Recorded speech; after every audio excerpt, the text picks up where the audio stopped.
墙上突然出现了一个三角形标记，让我感到惊讶，连忙将其划掉。第二天，标记再次出现，依然是一个歪着的三角形。我曾听说过这个标记，据说代表这户是独居女性。我住在楼栋的顶层，于是去看了对面和楼下的邻居门前，没有发现任何标记。尽管不愿确认我的猜测，但为了安全起见，我还是向物业求助。物业听完我的反应后，调查了这栋楼的出入监控，却没有发现任何可疑人物。也许只是邻居小孩的恶作剧，不用太过担心。物业试图安慰我，但我总觉得事情并没有那么简单。我购买的监控设备安装在门前，只要有人逗留，我的手机就会收到提示。有一天晚上，我的门被敲响，我匆忙查看实时监控，结果就发现是隔壁的邻居，原来是一场虚惊一场。我松了口气，起身去开门。怎么了？他有些不满地指着我的门前监控，你的监控对准我的门，我的出入情况你都能看到，这合适吗？我没有考虑到这一点，他是个中年男性，我何必去监视他呢？我只是为了保护自己的安全，绝对不会监视你的生活。我试图解释，但他并不愿理睬。明天必须拆掉，否则我就报警了。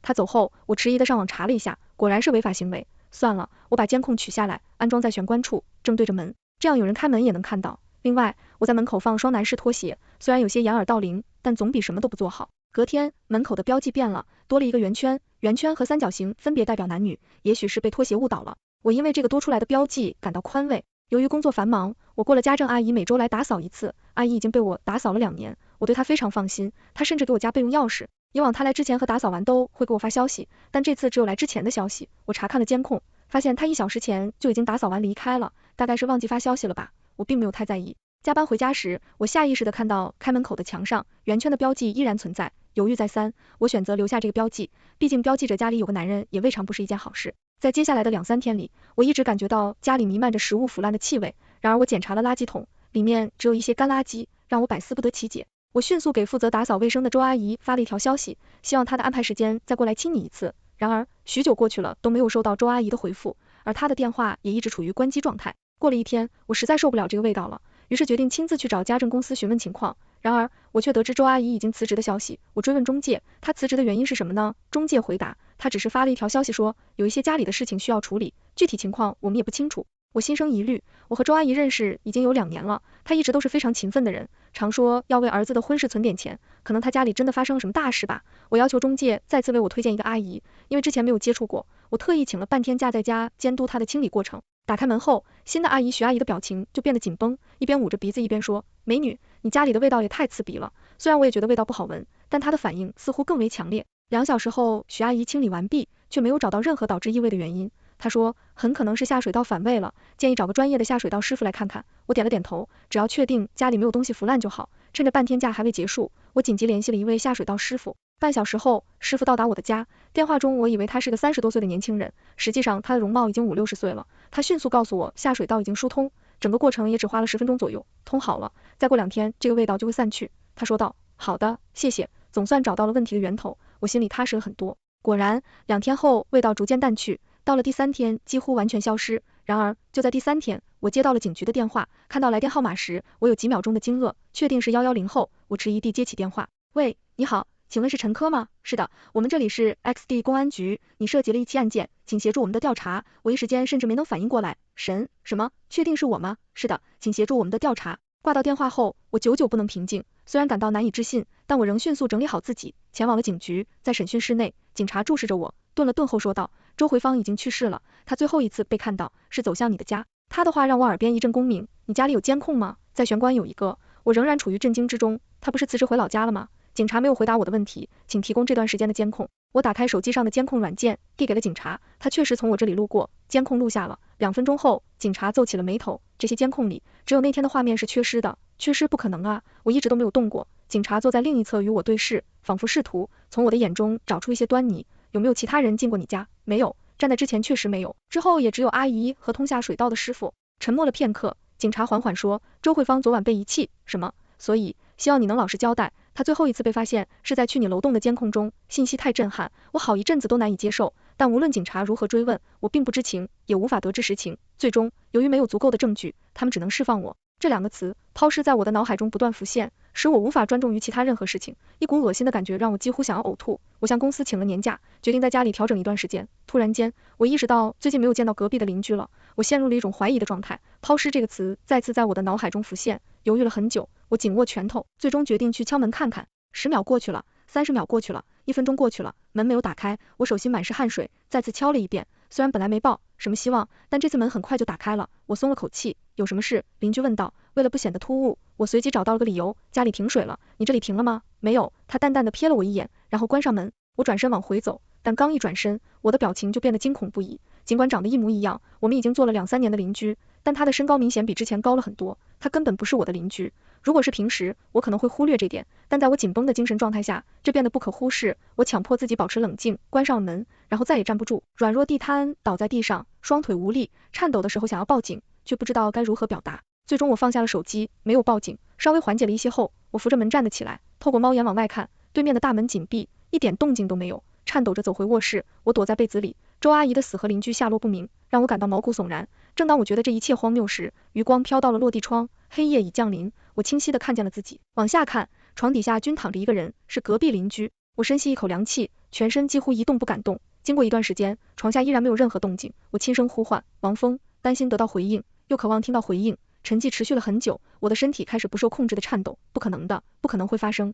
手机突然震动，夜深人静，我被这声音吓得差点尖叫出声，战战兢兢地查看手机，收到了一条来自陌生号码的短信，送你的礼物，喜欢吗？我几乎喘不过气来，这条短信无疑证实了我的猜测。我迅速回复，你到底是谁？发完短信后，我拨通了报警电话，顾不得太多，我只知道有人死在我的房子里，无法当做什么都没发生。在警察赶到之前，我一直没有收到那个号码的回复，他们确认了王峰的死，我没有仔细看，只是听说他的死并不平静。我被带回警局，再次接受审讯。在审讯室内面前的警察说，熟人啊，又见面了。他上次审讯我觉得在这个房间里竟是一种解脱。我沉默不语，他看了我一会儿，缓缓说，阐述一下经过。我注视着他眼中唯一的救命稻草，我说，我好像被人盯上了，我请了年假，回家休息几天，隔壁经常有开关门声，但这几天都安静无比。我去敲隔壁门，开门的是王峰，但不是真的王峰。警察听到最后一句皱眉，不是真的王峰是什么意思？我解释，开门的人又瘦又高，只有脸是王峰，其他地方一点都不像。然后我看见真的王峰躺在我的床底下，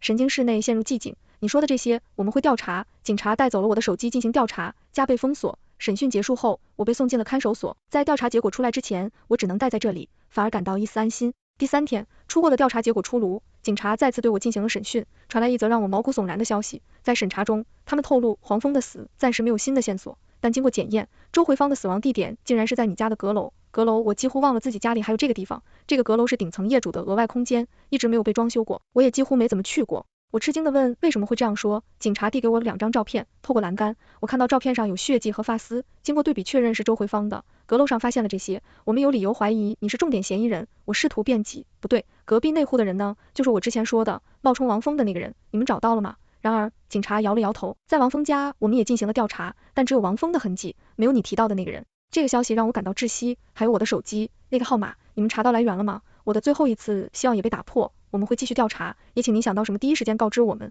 我无奈地坐回床上，心中充满疑问。随后，我意识到疑点重重。我明明在监控中看到周慧芳走了，为什么那天的监控去湿了？她又为什么会死在我的阁楼上？这些疑问让我感到一阵反胃，不禁跑到卫生间吐了出来。镜子里的自己让我突然想到一件令人毛骨悚然的事情，家里腐烂的气味其实是周回芳的。周回芳的尸体在这气味消失后才被抛尸，这意味着并不是下水道堵塞导致的，那个来通下水道的人有问题。我立即告诉了警察这个发现，案情开始有了新的进展。那个人被找到了，名叫戴明，他口说有人付钱让他通下水道，2天后会有异味，也是那个人告诉他的，但他联系的号码和汇款账号都是国外的虚拟号，查无此人，线索再次断裂。警察让我回忆是否有过节的人，但我想破脑袋也想不出。接下来的几天，我频繁地感到反胃和恶心。最初我以为是惊吓过度，没当回事，直到实在吐得很厉害，才告知了看守所的医生，你怀孕了。我震惊得难以言表，半天说不出话来。不是怀孕也得先受孕啊，我都没受孕，怎么可能怀孕呢？药检和血检结果都显示怀孕，这让我雪上加霜。最终，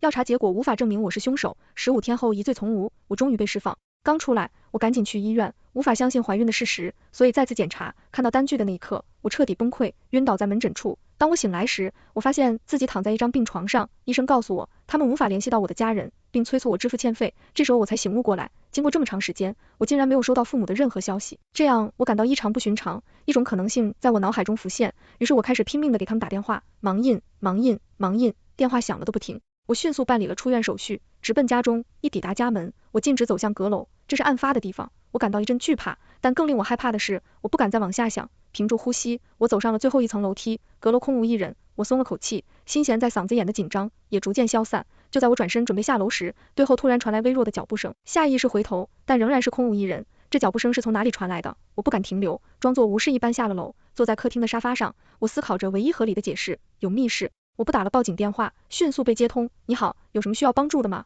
突然意识到可能被监听，我匆忙说，不好意思，打错了，挂断电话。我准备直接去警局，但刚关上门，手机响了，是妈妈。我激动地接起电话，妈，你怎么都不接电话？你吓死我了。安静了几秒，一个陌生男人的声音传来，想去哪儿啊？我惊愕一冷，意识到什么后，我对着电话大声嘶吼，你到底是谁？我爸妈呢？对方沉默无语，所有事情在这一刻似乎都不重要了。我重新打开门，决心再次上阁楼，这次我没有退缩，愤怒超过了恐惧，我只想知道这个人是谁，以及我爸妈到底怎么样了。站在阁楼上，我握紧的拳头，用尽全力喊道，你给我出来！没有回应，只敢在一暗处躲着，算什么本事？你给我出来！我爸妈到底在哪里？我的嘶吼在阁楼里回荡，除此之外，再无其他声音。我无奈，只能求助于警察。走进警局，我找到之前负责接待我的警察，阁楼上可能有密室，我想请你们调查一下。为什么这么说？我听到有脚步声了。警局展开了调查，没过多久，调查结果出来了，确实有密室，由于未经装修，四周除了窗户以外都一模一样，除非对阁楼结构了如指掌，否则很难察觉到。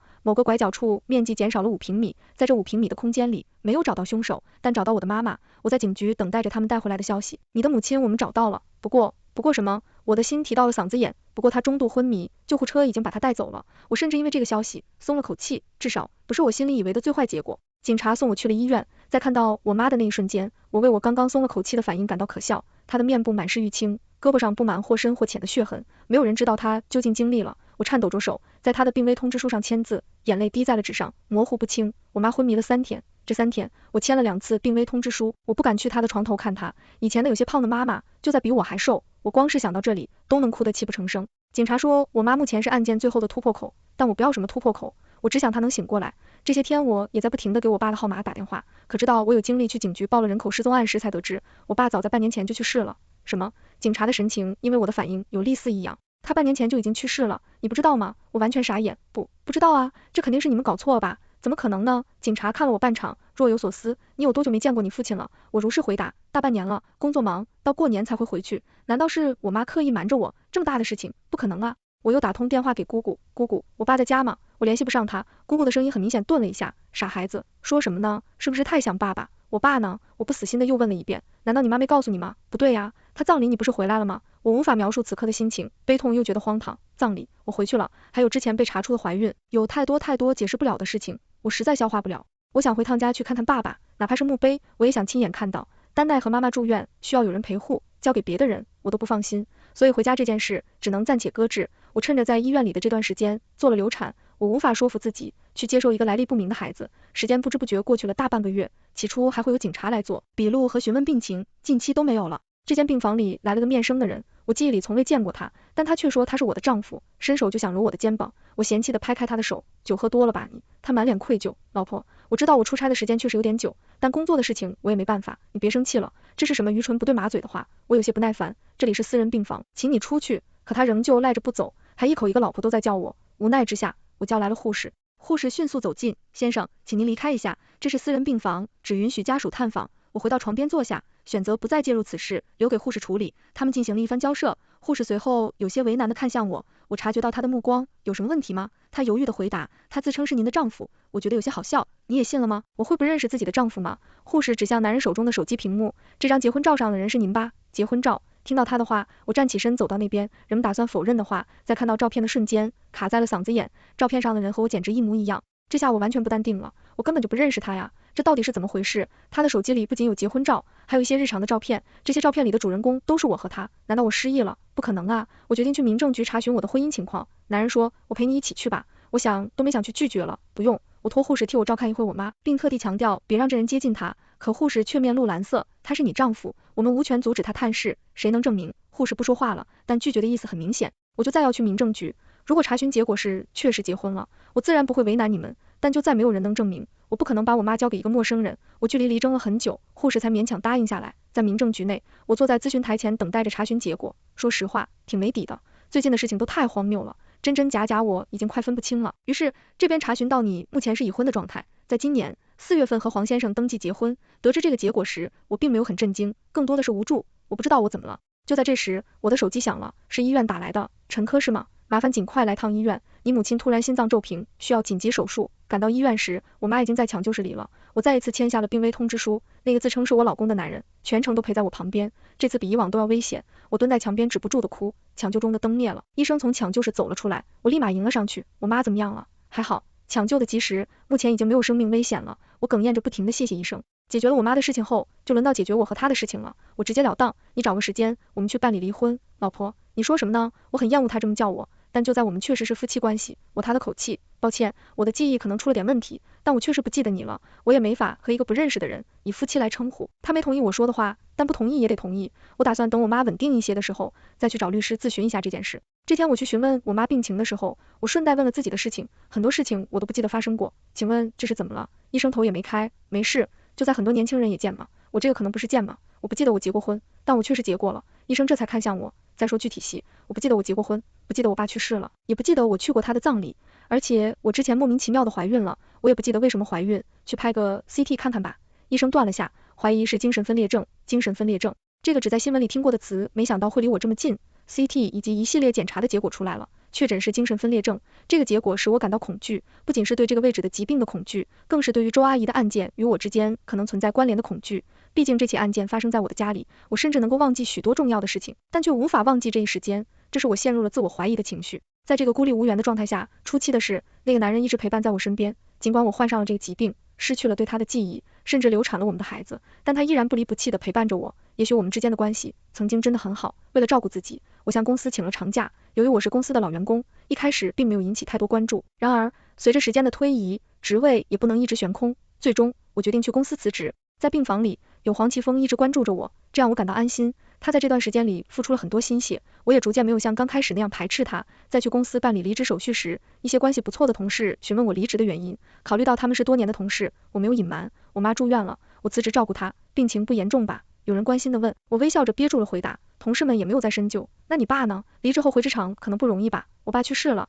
这段时间我已经慢慢接受了这个事实，同事听后都很震惊。什么时候的事啊？今年初，3月份。那怎么没看你请丧假？我感到有些不对劲，姑姑明明说我去了她的葬礼。于是我找到了人事部的同事，秦姐能帮我查一下我今年3月的考勤吗？可以，稍等啊。秦姐把我今年的考勤打印在了一张纸上递给我，谢谢秦姐。我急切地看向3月份的考勤，全勤，以及下面的4月份也是全勤。事情似乎有些不对劲，我既没有请丧假，也没有请婚假，那我是怎么去的丧林和民政局呢？而且就算我确实结婚了，我也不可能在我爸刚去世的1个月就结婚。这份考勤记录与我记忆中的完全吻合，我的身体开始有些发动。如果我的记忆没有问题，那我匆忙离开公司，迅速赶回医院，一路飞奔到病房。然而，在看到病房里的情景时，我停住了脚步。妈妈仍然安静地躺在病床上，旁边的黄奇峰正专心地替她擦拭手臂。我松了口气，扶着门框大口地喘息着。他察觉到了我的到来，站起身走到我面前，发生了什么？我勉强露出一个微笑，没事。之后，我尽量保持一切如常，不让他察觉到我有任何异常之处，只有这样，我才有可能找到破绽。尽管医生说是精神分裂症，公司发生的事也可能是我的错觉，但我更愿意相信自己的正常。最令我困惑的是，为什么会在同一时间出现2个我？一时可能会欺骗人，但考勤记录是实在在的，或许是时候回老家一趟了。但我既不能让他跟着我，也不能让他陪护我妈。经过深思熟虑，我给姑姑打电话，请求她在这段时间内来照顾妈妈。老家离城市不近，需要2个小时的飞行。姑姑虽然没有直接拒绝，但她的言辞中透露着明显的犹豫。最终，我只能以5000元的酬劳说服她在这1周内过来帮忙照顾姑姑。关于钱的事情，不要告诉黄奇峰，他知道了肯定会和我争吵。知道了，我懂的，毕竟男女有别，他也能理解为什么不让黄奇峰照顾。在姑姑到来之前，我和他统一了说辞，只是来看我妈妈而已。在此期间，我联系了之前警局的那位警官周律，周警官，能帮我一个忙吗？说吧，你能来医院把我带走吗？说是有案件需要我协助。他笑了，怎么喜欢频繁造访警局？我向他描述了最近发生在我身上的事情，在我心中，他是一位好警官，至少他就出了我妈。他听完后沉默片刻，周警官，滥用职权我办不到，我感到有些失望，不好意思，打扰您了，但我可以陪你一起回老家。如果你所说属实，另一个你很可能是被人一龙冒充的。一龙？是啊，一龙。我突然恍然大悟，这或许可以解释为什么同一时间会出现2个我。我和他约定了时间，就是顾不到来的那一天。周律准时来到病房，他身穿警服，脸色严峻地看着我，跟我走一趟。旁边的黄奇峰立刻发问，他怎么了？周律审视了一下黄奇峰，暂时不便告知。黄奇峰没有再多问，转过头安慰我，去吧，别害怕。这一句别害怕让我差点笑出声，我郑重地点头。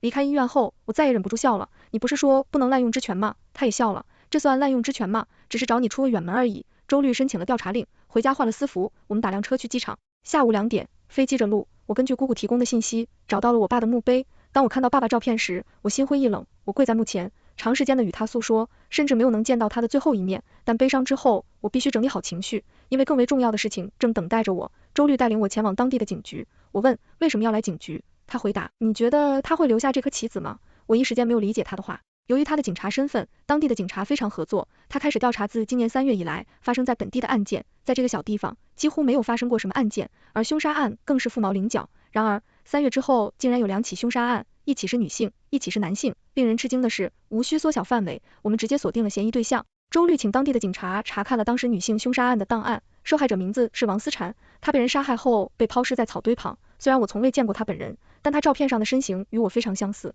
周律问，你说黄奇峰大理有你们的结婚照吗？我回答，是的，怎么了吗？他说，让他发一张过来。我虽然不明白他的用意，但还是向黄奇峰要了。我问，我们结婚照能发一下给我吗？他谨慎的没有立即发。我问，怎么了？我转头看向周律，他伸手接过我的手机。他说，想你了，在警局待得有点害怕，想看看我们的照片缓解一下。我愣住了，真的，这招居然挺管用。微会，照片就发了过来。周律看了眼他发的照片和档案中王思婵的照片，然后再看了眼我，他来回比对了2-3分钟，我看着他的眉头皱得更紧，最终还是问道，怎么了？他沉默了一会才说，你是对的。我问，什么？他解释，结婚照上的人是王思婵假扮的。我吃了一惊。周律指了指结婚照上我的脖子，这里有刻痣，然后他指了指王思婵的照片，和他脖子上的指位置一模一样。我恍然大悟，果然和周律一起回来是个明智的选择，否则光靠我可能什么也调查不出来。我问，那现在怎么办？他坚定地回答，回去抓人，速度比我预期的要快很多。当晚我们便返回了，在病房里，姑姑和黄奇峰坐在床边，黄奇峰看到我回来，迅速迎了上来，但被周律拦住。黄奇峰什么意思？周律出示了警察的证件，以你涉及到1起案件，请配合我回去做调查，按照规定，我不能随行。但事情有了很大的进展，我总算能稍作喘息。3天后，周律联系了我，周律，台山海王思婵的事情坐实了，已经在等待审判。我激动的差点哭出来，太好了，那段让我怀疑自己是否出了问题的时光终于过去了，我差点就相信了自己患有精神分裂症，几乎找不到真相。周律说，黄奇峰有话要对我说，可能与周阿姨和王峰的案件有关。我立即赶了过去。在探视厅内，我和黄奇峰隔着一层玻璃坐着，他看到我后笑了几声，长大了不少。我不想拐弯抹角，你有什么话和我说？他的笑更加肆意。送你的礼物喜欢吗？思绪回到看到王峰尸体那个晚上，王峰是你杀的，是那个画面再度浮现，我控制不住的颤抖。为什么？因为他喜欢你。他的双眼瞪大，喜欢你的男人只能有我一个。我和王峰只是普通邻居，话都没讲几句，可他因为我丢掉了命，我不懂他为什么要坦白，也不想知道，我只想知道究竟发生了什么。周阿姨也是你，她也是命不好，在我装监控的时候碰巧进来，我怎么可能让她把这消息传达给你呢？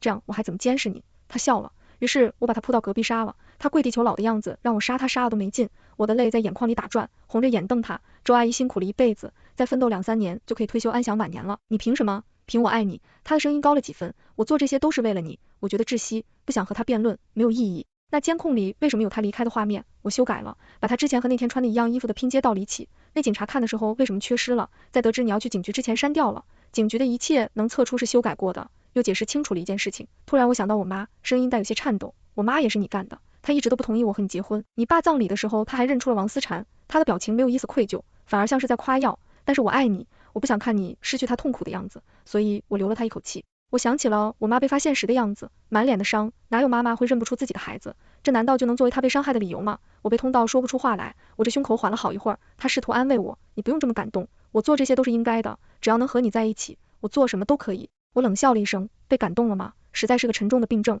接下来我继续从与他的对话中了解到，原来他找王思婵假装我参加我爸的丧礼，是为了不让我伤心，所以擅自隐瞒了我爸去世的消息。因为他的意识决定，我错过了见我爸最后一面的机会，这是我此生都难以原谅的。我无法原谅他，也无法原谅自己。怀孕的事情也是他在我的杯子里放了药，趁我熟睡时偷偷施为。我从未告诉过他我曾经怀过孕，因为他根本不值得知晓。这样的人，我甚至对怀过他孩子的身体感到厌恶。他向我坦白这一切，或许是想在注定会受到重刑惩罚之前，告诉我他为我所做的一切，以及他对我的深爱。可是这种病态的爱，我无法承受。黄奇峰最终被判处了死刑。根据周律的说法，即使他没有向我透露这些情况，光是王思婵的案件也足以判处死刑。因此，这也更加解释了他为何向我坦白了所有事情。在最后的那次探访中，他表达了希望我能陪伴他一同面对死亡的愿望。我对此只感到荒谬。他向我透露所有的真相，只出于希望能感动我，让我愿意陪伴他一同走向死亡。一个人的内心必须是多么扭曲，才能孕出这样的思想的。我不愿再去深究，此刻我只知道，黑夜已经过去，黎明即将到临，全文完结。